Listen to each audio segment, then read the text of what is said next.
take you for a drive.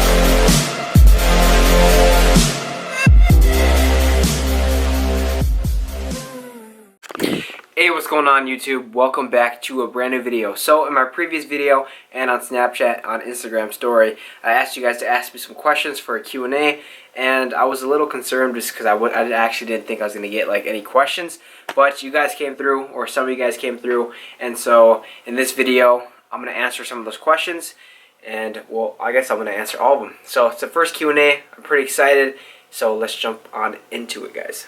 I got my little setup here. Not the best, but it'll do. Alright guys, so I think I got the setup pretty good. I got the lights going and everything looks great. So let's jump on into this questionnaire. It's my first one again, so it's different for me.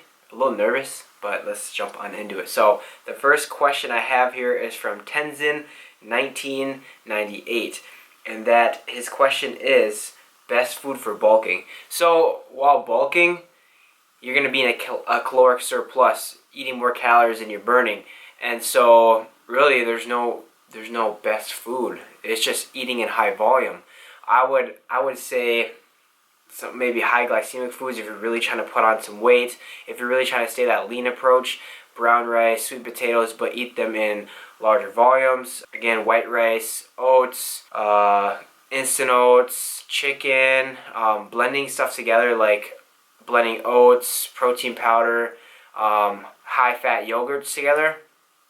That's going to be like a really high, dense shake, and it's going to pack a lot of calories in at one time, and liquid's very easy to drink, so you can slam it down. Yeah, you'll get really full, but you also have to slam down 1,000 to 1,500 calories. So while bulking, just pick foods and eat a lot. So there's no like best food.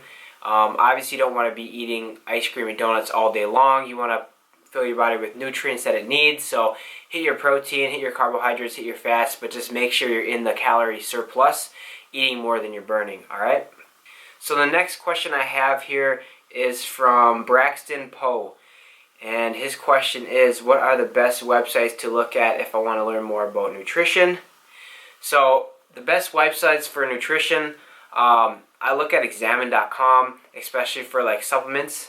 I feel like that's a really good website and it's very knowledgeable.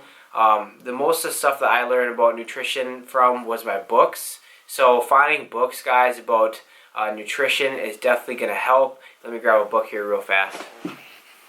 So for the one semester of school I went to for personal training, I had this class, and we got this book here, Advanced Sports Nutrition. It talks about a lot of good things in here. Fluid balance, your micronutrients like minerals, stuff like that, your macros, protein, carbohydrates, and fats. So I actually learned a lot of my stuff on this book, but also you can find some of that stuff online. So just look for websites that, you know, they look like they're knowledgeable. They look like they're not just run by some guy sitting in his house and just wants to make a website thinking he knows everything, but really hasn't backed it up by science. So make sure it's backed up, and yeah, get a book like that. It really helped me a lot. Alright, so the next question is from Gal Barcetta. I'm not a good reader, by the way. So his question is how to come from a long break from the gym, about 6 months. So let's say I'm training. Okay, let's use me for example.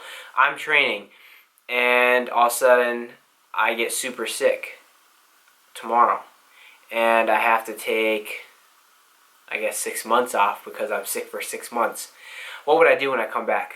So what I'm going to do is I'm not going to come back to where I am right now. You have to start off lower. You can't.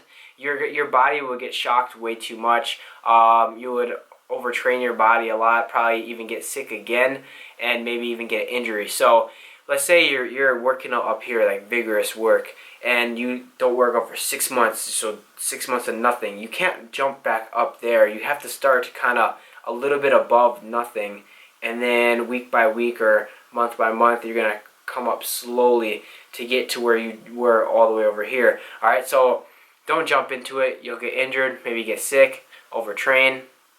It's really bad for the body, so you're going to have to start down here, which sucks, but eventually you'll get back to where you were. Obviously, it just takes time. It takes time with a lot of things, guys. and you just have to be patient. Alright, so this next question is from Liam Drain. He goes, "Hi mate, a question for the Q&A. How's the online coaching coming along? Great. Keep up the great work. Hashtag CPFITNESS." So this is a good question. I think it's going good. I've gotten pretty far in terms of the website that I'm making. Just got a few more things to finish up, and then what it is after that is I'll just let you guys know. It's the pricing, which is hard just because I don't want to overprice you guys. I want to make it reasonable so that you guys can afford that. Maybe younger guys can afford the coaching and still get great results, but also not too cheap to the point where it's like I'm not making enough money to obviously support myself and, you know, eventually move out of my parents' house and get my own place and stuff like that. And then it's just creating the program, like protocols, like here's this, here's that. So yeah, I think it's going great, and I would say I'm about 60 to 65, maybe 70% done, and just gotta go that little bit more. But I want it to be perfect, so I'm not gonna rush it out there for you guys. I want it to be perfect. I want it to look legit, and so yeah. But it's going good, guys.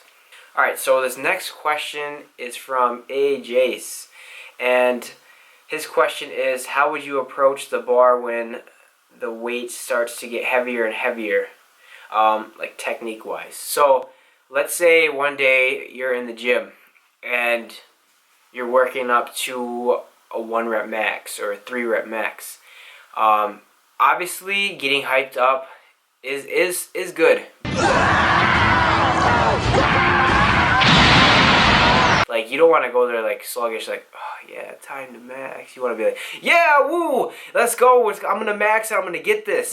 And you don't want to do overboard. You don't want to overboard that, just because you're gonna actually use energy while doing that. So for me, when I go to the bar, when I approach the bar, I have my headphones in. I get a really aggressive face. I kind of clench my jaw a little bit. So I'm like sitting there, have my music on.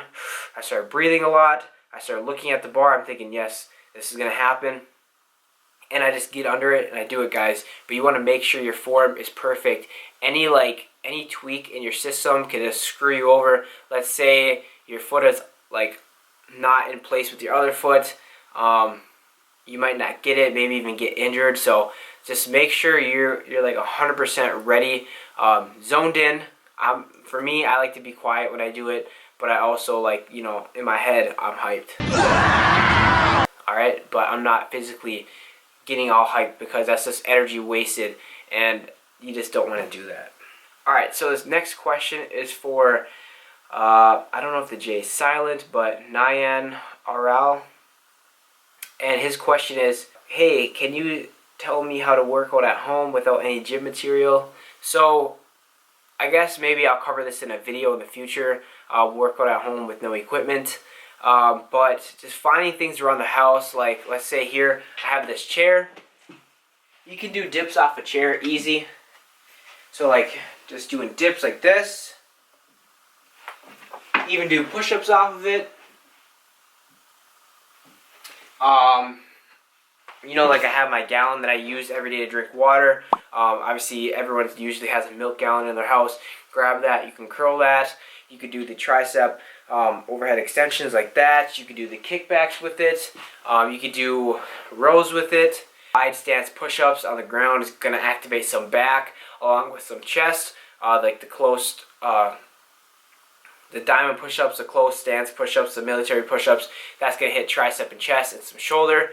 And honestly, just laying down on your side here and then really going super slow, raising your arm up and squeezing as hard as you can and lowering it really slow is going to also activate some of your side delt. Obviously, it's not going to be the best way to train. You're not going to get huge off of it, and it's going to take a while, but it's still something to get active in your house, and that is a way to work out at your house with no equipment. Alright, so the last question for this Q&A is going to be from multiple people, but I summed it into the same thing. So they asked, what got me into fitness? Like, what inspired me to do what I'm doing now? What inspired me to make my channel? What motivated me to get into lifting? And what is my end goal? So, that first question, what inspired me, motivated me to get into fitness. It was my senior year, and I really wanted to be captain of my football team, a captain of my football team. So I started putting in mad work, and I started being super supportive, showed that I could be a leader, and I finally accomplished that goal. I got the captain status, and I really wanted to perform the best on the field. It was my first year actually starting on both ends of the ball, offense and defense on the varsity team. Being a junior, I ended up getting a starting varsity position towards the end of the year, but this was like my year to shine. So like, you know how it is in high school. You really want to you want to be the best, honestly. But that's like the best mindset, because if you don't want to be the best, then what do you want to be? The worst? So I wanted to be the best, and so I was doing like the seasonal football workouts, but I also started working out at any time with my friend Cody. He started taking me along so that I can get better for football. But it wasn't like technically bodybuilding yet. I had like no lats and nothing. I just had like the chest and the legs. So I was doing like the double workouts. And then the senior year came, and the first game I tore my ACL. So I'll put some pictures right here. It was devastating, and I was like, that happened in September of 2014, and then I didn't get surgery until August of 2000 or October 2014, and then it was like just laying down for months after that until like January, and then after that came, I started working out to try to get like rehab my leg, because my leg shrunk like 2 to 3 inches smaller than my other leg. It was just really like depressing and really like unmotivating. And there was like days where I thought I was just never gonna get better, because like it was so hard to straighten my leg and like literally lay down flat on the ground and lift my leg up. Like going from being able to do that, and like from squatting from football, and then going to where now you can't even lift up your leg, it just sucks. And so that was really bad and really hard on me, and that was really like bad time, and I never want to go back to it. But yeah, through rehab and stuff, I started going back to the gym, started working out at 5 a.m. every morning before school at 9. The diet wasn't there. I had no knowledge of that. So like I would work out, and then I'd go to McDonald's and grab like a breakfast sandwich and then head to school. Very, very under eating, but I was still working out, still, you know, getting some work on my muscles. So I started doing the morning workouts, and then eventually, like way, way down the road, so this was probably like February when I started doing that, freaking like November, December that year, I finally was able to start counting macros through watching Christian Guzman. So I know a lot of people say, yeah, Christian Guzman started me up, but he honestly, like, I started watching his videos, and he really motivated me to want to do this channel. So that brings me to the next point, is what made me want to do this channel was watching Christian Guzman and just figuring out that, hey, I have some knowledge and I can help people too, and I can kind of share my story with you guys, since I did come from down here, and now I kind of climbed up, and it took time, but I am where I am now because of the hard work that I put in. And so just remember, guys, it's the work that you put in, your work ethic is going to pay off at the end of the day.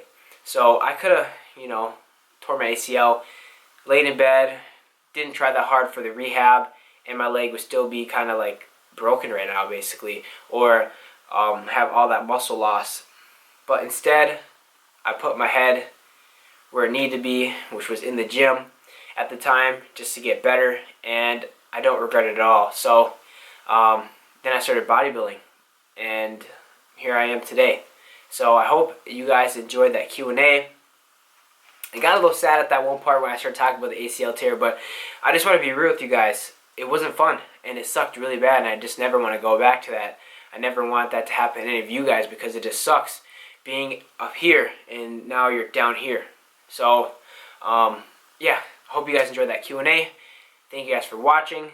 Stay tuned for the next video, because it's going to be talking, I'm going to be talking about carb cycling, and I actually set up my macros for that, so it's going to suck, but remember, you got to suffer a little bit to get to where you want to be. So that is my mindset behind this, and I'm very excited to step on stage in about 4 weeks tomorrow. So thank you guys for watching. If you enjoyed the video, please subscribe, give it a thumbs up, comment any questions if you have them, and I'll see you guys in the next one.